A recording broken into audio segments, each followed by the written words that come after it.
যদি বাগান খুলিব বিচাৰিছে বা পুলি লগাব বিচাৰিছে কেনেকৈ লগাব লাগে কেনেকৈ কি কৰিব লাগে গোটেইখিনি প্ৰচেছ দেখাম। Hello' guys, welcome to my studio' blog. আৰু মই এতিয়া বৰ্তমান বাগানত উপস্থিত আছোঁ আৰু বাগানত মই পৰিৱেশ দেখাব বিচাৰিছোঁ যে বাগানৰ এতিয়া কলম দিয়াৰ পাছত পাতবিলাক কিমান ধুনীয়াকৈ ওলাইছে। তো ভিডিঅ'টো শেষলৈকে চাই থাকিব আৰু যিমান পাৰে ভিডিঅ'টো শ্বেয়াৰ কৰি দিব, যাতে যিমান বাগানৰ মানে নতুন নতুন মানুহ যদি বাগান খুলিব বিচাৰিছে বা পুলি লগাব বিচাৰিছে কেনেকৈ লগাব লাগে কেনেকৈ কি কৰিব লাগে গোটেইখিনি প্ৰচেছ দেখাম।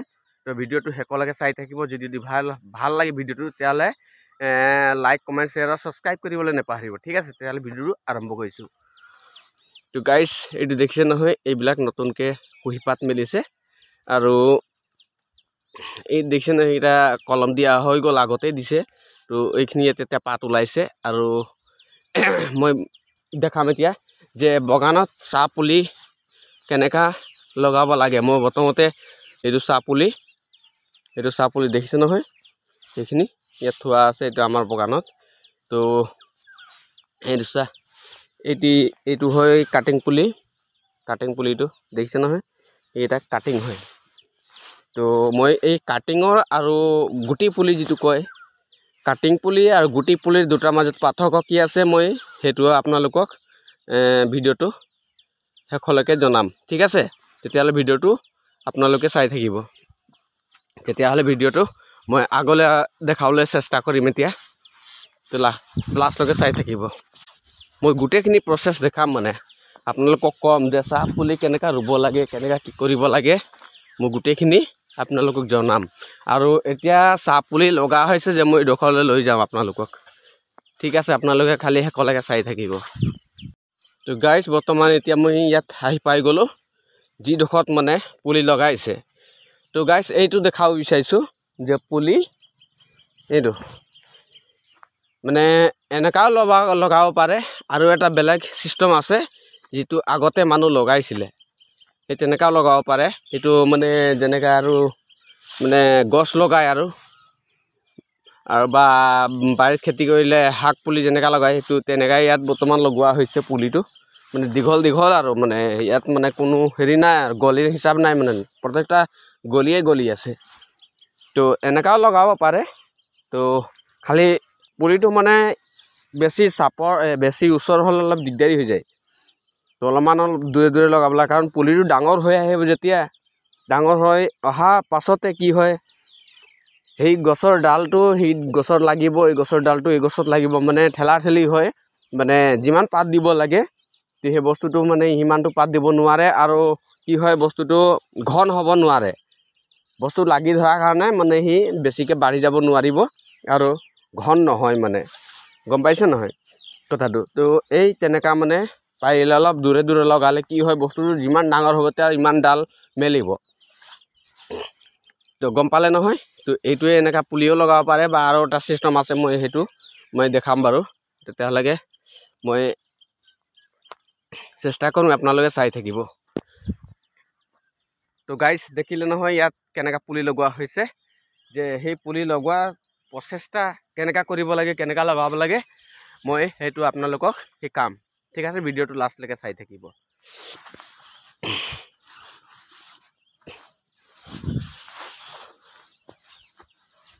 তো ইয়াত আছে 3টা লাখতি, মই দেখাম। এইটো 3ডাল, এইটো দেখি নহয় 3ডাল লাঠি আছে।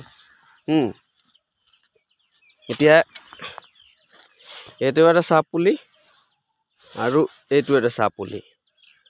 তো এনেকুৱা যদি লাইন লগাই নহয়, তো যিটো পিছৰ লাইনটো আহিব গাইজ, পিছৰ লাইনটো যিটো আহিব, ইয়াত খুঁটি মাৰিব লাগে। এই দেখিছে নহয়, ইয়াৰ মাজে হ'ব লাগে। এইটো এই দেখিছে নাই,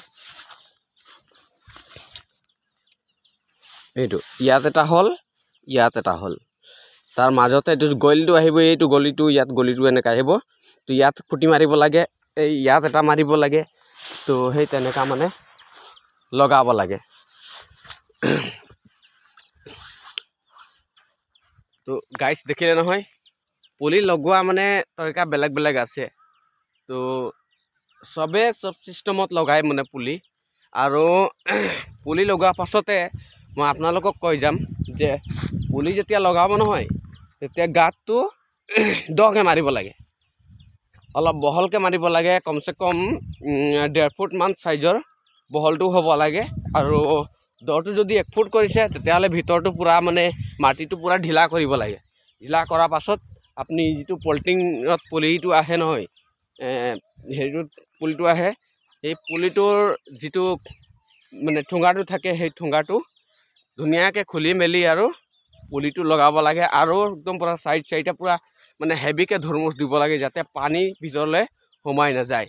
আৰু পানী সেইটো মানে ডাইৰেক্ট মানে ছেটিং হৈ যায়, যেনেকৈ আৰু পুলি লগোৱা হৈছে মানে পুৰণা পুলি হয়, পূৰা মানে শিপাবিলাক পূৰা ছেটিং হৈ যায়। তো তেনেকুৱা মানে ধুৰমুচ দি আৰু ধুনীয়াকৈ গুৰিডোখৰত মাৰিব লাগে। তাৰপাছত আৰু পানী চানী দিব লাগে। আৰু ভিতৰৰ কথা নকলোৱে মই, যদি তাতকৈ ভাল লগাম বুলি ক'লে মানে কি হয়, ভিতৰতো সাৰ দিব লাগে অলপ, মানে গোবৰ সাৰ পটাছ দি আৰু মাটিটো মিলাই পুলিটো লগাব লাগে। তেতিয়া তেনেকুৱা লগালে কি হয়, পুলিটো বহুত সোনকালে ডাঙৰ হয় আৰু মানে পাতটোও জল্দি দিয়ে, গম পালে? তো সেই তেনেকুৱা কৰি পুলি লগাব লাগে। যধে মধে যদি পুলি লগাম বুলি ক'লে যদি বিনা সাৰ দি পুলি লগাব তো তথাপিও হ'ব, কিন্তু প্ৰটেকশ্যনটো কম হ'ব। যিমান পাত দিব লাগে সিমান নিদিব আৰু পুলিটো বৰ সোনকালে ডাঙৰ হৈ নাযায়। গাইজ, কাটিং পুলি আৰু গুটি পুলিৰ দুটাই পাৰ্থক্য আছে। কাটিং পুলিটো সোনকালে পাত দিয়ে আৰু গুটি পুলিটো অলপ দেৰিকৈ পাত দিয়ে।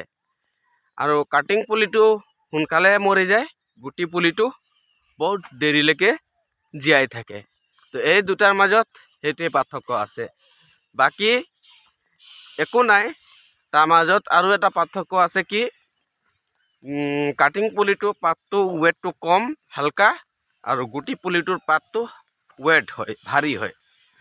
তো গোটেইখিনি বাগানৰ কাটিং পুলি আৰু গুটি পুলিৰ মাজত পাৰ্থক্য এইকেইটাই আছিলে। গম পালেই চাগে যে কেনেকৈ কি কৰিব লাগে। পুলি লগোৱাৰ প্ৰচেষ্টা মই আপোনালোকক জনাই দিলোঁ। তো আপোনালোকে কমেণ্ট কৰিব আৰু মোক জনাব যে আকৌ নেক্সট ভিডিঅ' এটা লৈ আহিম, যে পুলি ডাঙৰ হ'লে পাত যিটো ছিঙে, ফুটপাত কেনেকৈ ছিঙিব লাগে, মই সেইটো লৈ ভিডিঅ' এটা নতুনকৈ বনাম। যে আপোনালোকে যদি কমেণ্ট কৰিব, ঠিক আছে, তেতিয়াহ'লে ভিডিঅ'টো ইমানতে সামৰি মাৰিছোঁ। তো আজিলৈ ইমানতে ভিডিঅ'টো। নমস্কাৰ, বাই বাই।